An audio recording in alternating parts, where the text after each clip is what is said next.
Salam dan salam kita sanjung sajikan ke pangkuan junjungan kita baginda Nabi besar Muhammad sallallahu alaihi wasallam.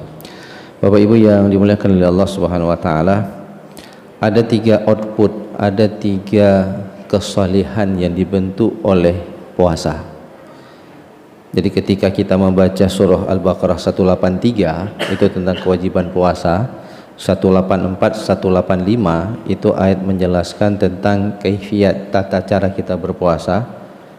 Outputnya itu, bentuk orang yang berpuasa itu mulai dijelaskan oleh Allah di 186, 87, 187, 188. Secara singkat saya akan coba mengulas ini. Yang pertama, Bapak Ibu yang dimuliakan oleh Allah, Ramadan ini menjadikan kita soleh secara pribadi, Pak. Allah katakan, wa iza sa'alaka ibadi anni fa inni qarib. Muhammad, kalau ditanya oleh hambaku di mana aku, maka jawablah aku itu dekat. Saya mau tanya Bapak Ibu, kira-kira merasa dekat nggak dengan Allah bulan puasa? Sholat isyanya ramenya seperti ini.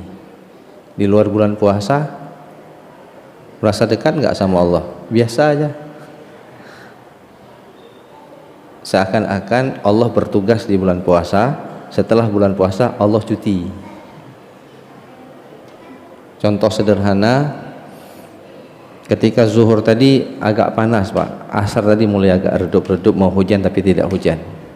Kira-kira kalau tadi kita berwudu lalu kita minum air, ada yang nggak tahu?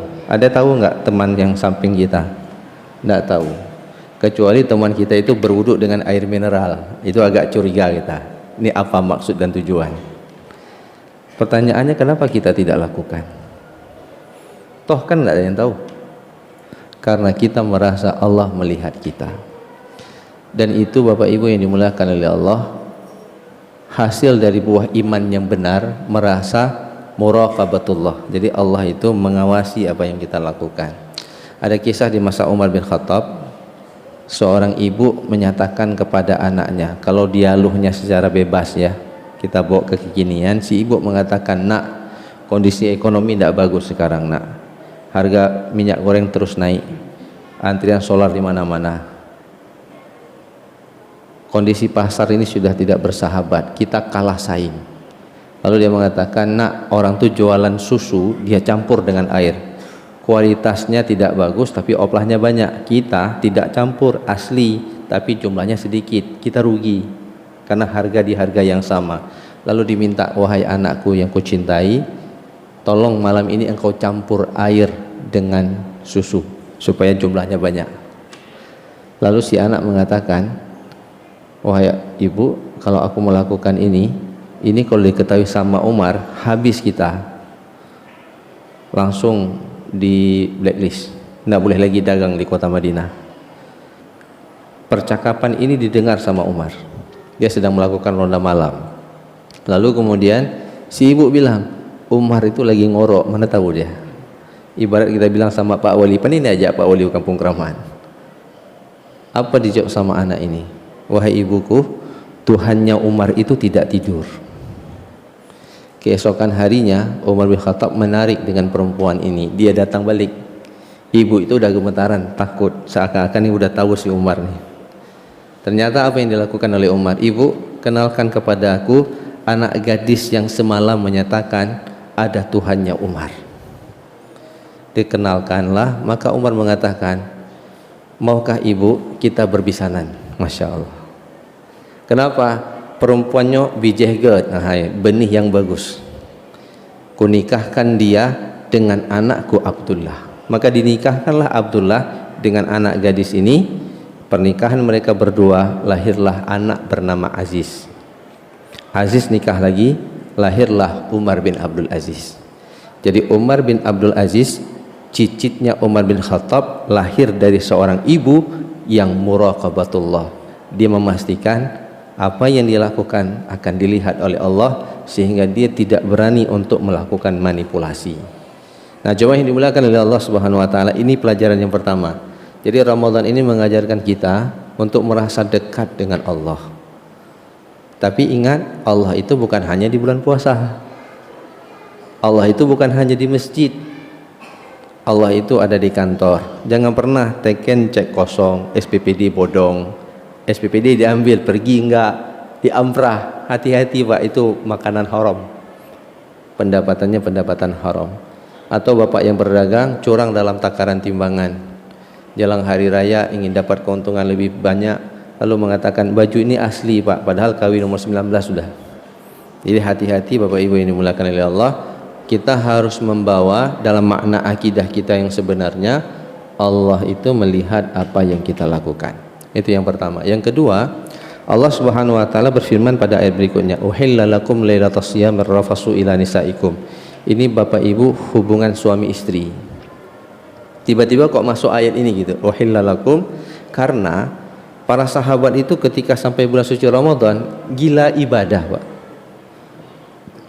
Ini bulan yang penuh barokah. Jadi kalau kita mau top up amal kita, mau dapat bonus yang paling banyak, inilah bulan suci Ramadan. Jadi karena mereka ingin mendapatkan pahala yang banyak, mereka meninggalkan istri-istri mereka. Tapi Umar bin Khattab pada waktu itu, asbabun nuzul dari ayat ini, dia melakukan hubungan suami istri, lalu besoknya dia tanya sama Rasul, turunlah ayat ini. Apa yang ingin diajarkan kepada kita? Sehebat apapun dan senikmat apapun kita beribadah kepada Allah, kita harus sadar bahwa ada hak orang lain di sana. Satu hari datang tiga orang sahabat ke rumah Rasulullah bertemu dengan Aisyah.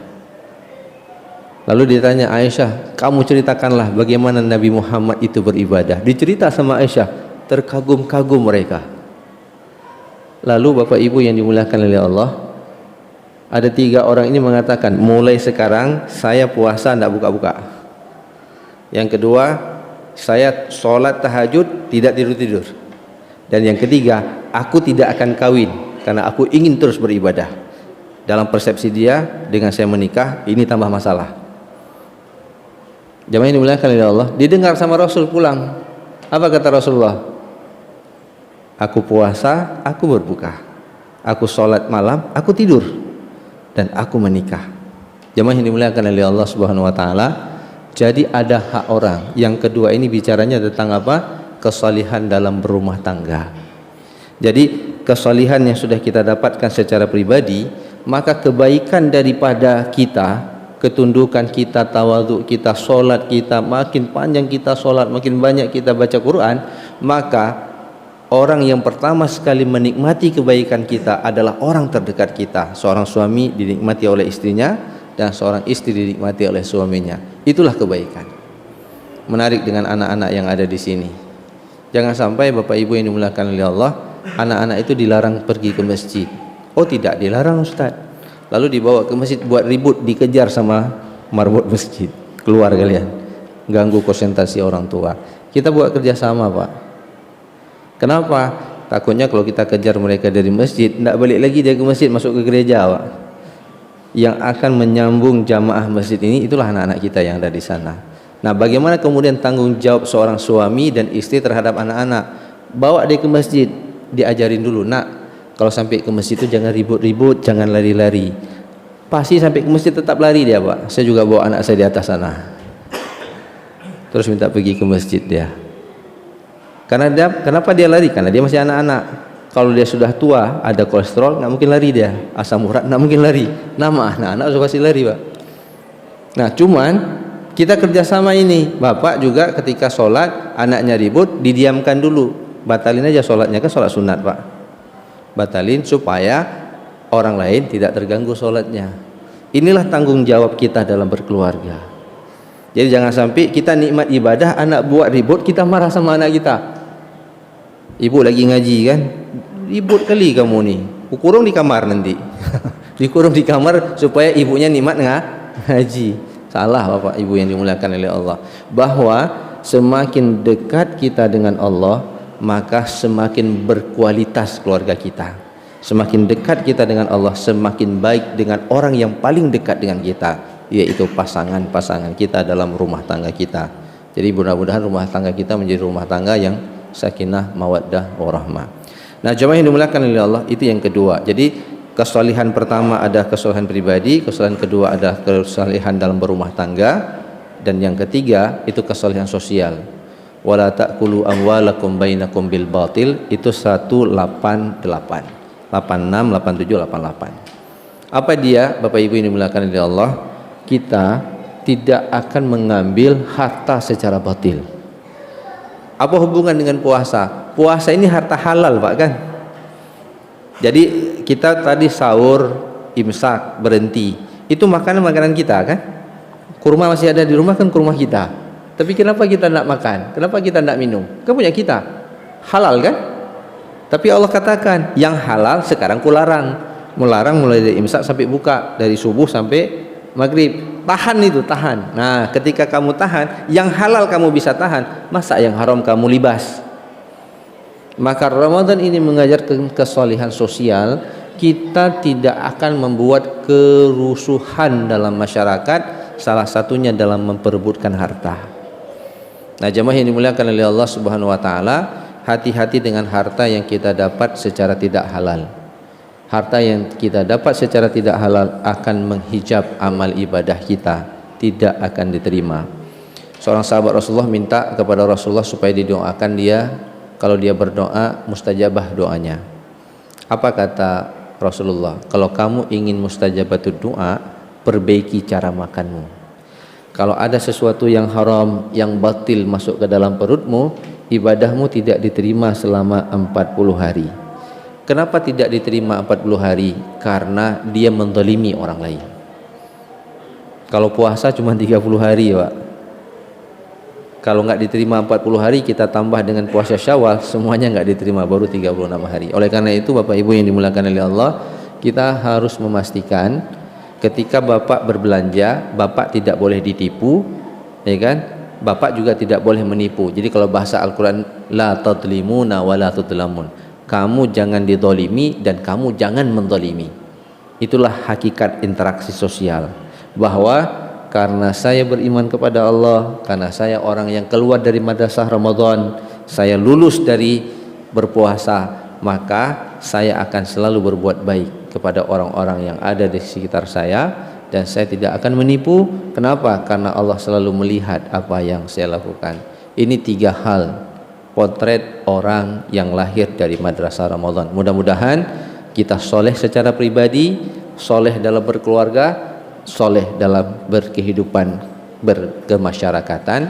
Mudah-mudahan ketika kita meninggal dunia didoakan oleh banyak orang, kita meninggal dalam husnul khatimah. Assalamualaikum warahmatullahi wabarakatuh.